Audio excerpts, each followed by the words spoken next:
Nongeye kubasuhuza abakunzi b'amasomo yanjye y'Igiswahili. Uyu munsi turakomeje n'isomo rishya. Isomo rya none tugiye kurebera hamwe interuro zibaza zigera kuri 70. Igisubizo cyazo tukaba tubasha kuba twasubiza ngo yego cyangwa oya. Aha izi nteruro tuzikoresha ari ngufi cyane ku buryo uyibazwa cyangwa se uyisubiza bitamurushya. Mbibutse ko umwarimu ari Emmanuel Uwiringiyimana. Hanyuma ugeze bwa mbere ntugire udakoze subscribe no ukundira isomo kandi nabwo ntugire udakoze like. Tugiye gutangira n'ikibazo cya mbere. Iyo umuntu agize ati umelala waryamye, igisubizo ni ndiyo, yego cyangwa hapana, oya. Ndiyo, yego, hapana, oya. Ikibazo cya kabiri kiragira kiti umemaliza, ndiyo cyangwa hapana. Umemaliza, warangije. Ikibazo cya gatatu umeamuka, wabyutse. Igisubizo ni nk'icyo ngicyo, ndiyo cyangwa hapana, yego cyangwa oya.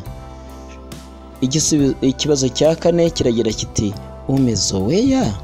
umezoea, wamenyeye. Hanyuma usubiza nawe agasubiza atyo. Ikibazo cya gatanu kiragira kiti umepika, watetse. Hanyuma ugasubiza yego cyangwa se oya. Ikibazo cya gatandatu umemaliza kula, warangije kurya. Umemaliza kula, igisubizo ndiyo au hapana. Ikibazo cya karindwi kirabaza kiti munapendana, murakundana, ndiyo au hapana. Ikibazo cya munani unampenda, uramukunda, ndiyo au hapana, yego cyangwa oya. Ikibazo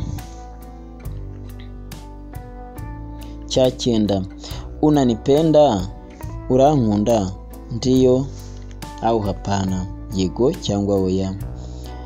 Ikibazo cya 10 unaipenda, urayikunda, ndiyo au hapana. Aha bishobora guterwa n'icyo washatse kuvuga kubera ko iriya i iri gusimbura ikintu twasimbujemo. Aha ni urugero nka i ishobora gusimbura inzu. Nyumba ni inzu. Unaipenda, urayikunda, inzu wenda runaka yubatse mu buryo runaka. Harimo n'andi magambo ari muri iyo nteko. Hanyuma ushobora no kubaza uti unakipenda, wenda ari nk'ikindi kintu cy'ubundi bwoko, tuvuge ni kitanda, ni kitabu. 11 wabaza uti unatembea, uragiye,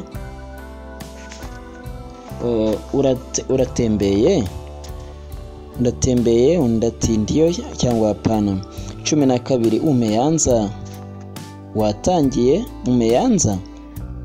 watangiye. Hanyuma 13 umeshiba, wahaze. 14 umekula, wariye. 15 umekunywa, wanyoye, 16 una watoto, ufite abana. 17 una mke, ufite umugore.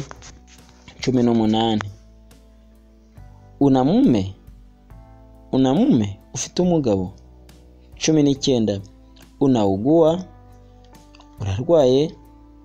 20 wageni wamefika nyumbani, abashyitsi bageze mu rugo. 21 umeanza kazi, watangiye akazi. 22 una wazazi ufite ababyeyi. 23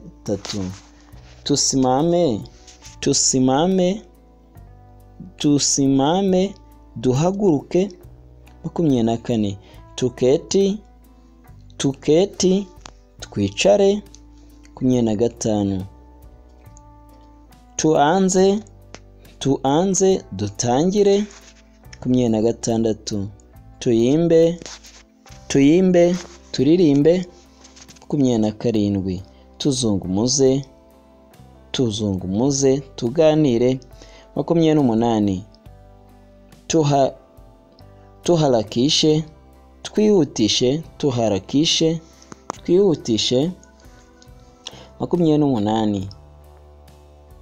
29 unanikumbuka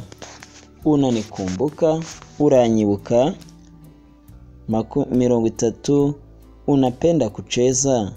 unapenda kucheza ukunda gukina. 31 unaweza kuja ushobora kuza. 32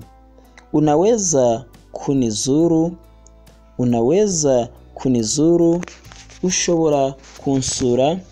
33 unaweza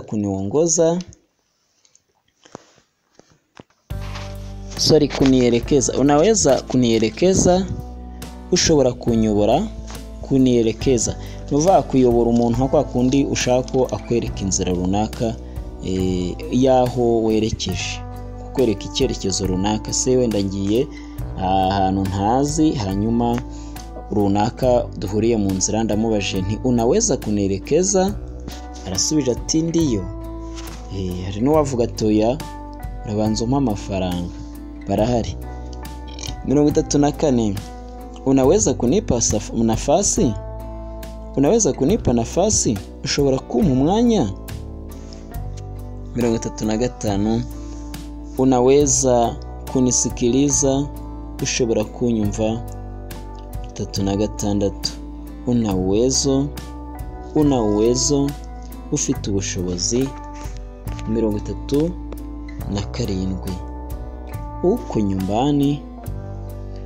uko nyumbani uri mu rugo. 38 uko shuleni uri ku ishuri. 39 uko sokoni uri ku isoko. 40 uko njiani uri mu nzira. 41 uko mjini uri mu mujyi. 42 uko sebuleni uri muri salo. Hano muri cyumba cyo twakiramo abashyitsi ni sebuleni ni muri salo nyine. 43 uko na wazazi uri n'ababyeyi. 44 uko na wengine uri n'abandi. 45 uko peke yako uri wenyine. 46 uko na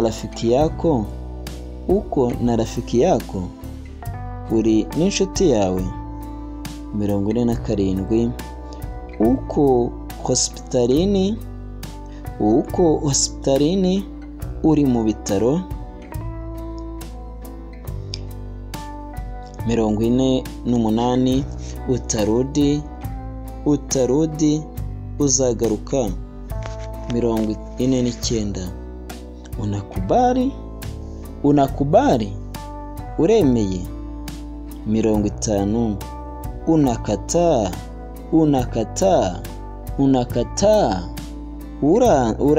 urahakanye.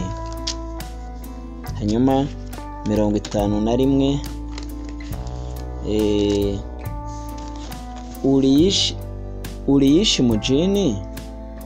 uliishi mjini wabaye mu mujyi. 52 ulianza masomo ulianza masomo, tangia masomo. 53. Umewahi kufika Kigali? Umewahi kufika Kigali? Wari wagera Kigali? Umewahi kufika Kigali? Wari wagera Kigali? 54. Umewahi kula nyama? Umewahi kula nyama? Wari warya inyama? 55. Umewahi kuona simba? Umewahi kuona simba? Wari wabona intare? 56. Umewahi kunywa pombe? Umewahi kunywa pombe? Wari wanywa inzoga? 57. Umewahi kucheza volleyball? Umewahi kucheza volleyball? Wari wakina volleyball? 58. Umewahi kuzuru Akagera? Umewahi kuzuru Akagera? Wari wasura Akagera? Igisubizo n'ubundi mbibutse ko ari yego cyangwa oya. 59. Umewahi kuona sokwe watu? Umewahi kuona sokwe watu? Wari wabona ingagi? Sokwe mtu ni ingagi imwe, sokwe watu ni ingagi nyinshi. 60. Nero ya 60 iragira iti umewahi kunywa pombe? Umewahi kunywa pombe? Wari wanywa inzoga? Nero ya 61 iragira iti uko muzazi uri umubyeyi. Nero ya 63 umeolewa warashyingiwe. Nero ya 63 una simu ufite telefone. Simu ya mkononi ni mobile phone cyangwa se zino telefone tugendana mu ntoki. 64 unafurahi urishimye. 65 umechoka urananiwe. 66 uko inje uri hanze. 67 uko chumbani uri mu cyumba. 68 unaishi mbali na hapa? Utuye hakure ya hano? Unaishi mbali na hapa? Utuye kure ya hano? 69 unaishi karibu na hapa? Unaishi karibu na hapa? Utuye hafi ya hano cyangwa se hafi na hano. Interuro ya nyuma ariyo ya 70 iragira iti unaishi karibu na barabara? Unaishi karibu na barabara? Utuye hafi y'umuhanda? Hanyuma abakunzi b'amasomo yanjye munkundire nsubikira ngaha isomo rya none, bashimira ko mwarikurikiye kandi ko mushobora kuba ribabereye isomo ryiza. Ubutaha tuzasubire mu isomo ry'ubutaha turi kurebera hamwe n'andi masomo. Niba rugeze bwa mbere ntugende udakoze subscribe, kandi nukundira isomo ryacu ntugende udakoze like. Mwari kumwe na Emmanuel Uwiringiyimana, umwarimu wanyu. Hanyuma ushobora no gukora share ugasangiza inshuti zawe, hanyuma noneho nazo zikabasha kwiga Igiswahili zinyuze kuri iyi channel yacu. Ndakunda rero, tuzasubira ubutaha. Imana igikomeza kubarinda, ikomeza no kubana namwe muri gahunda zitandukanye. Kwa heri, Mungu awalinde. Bye.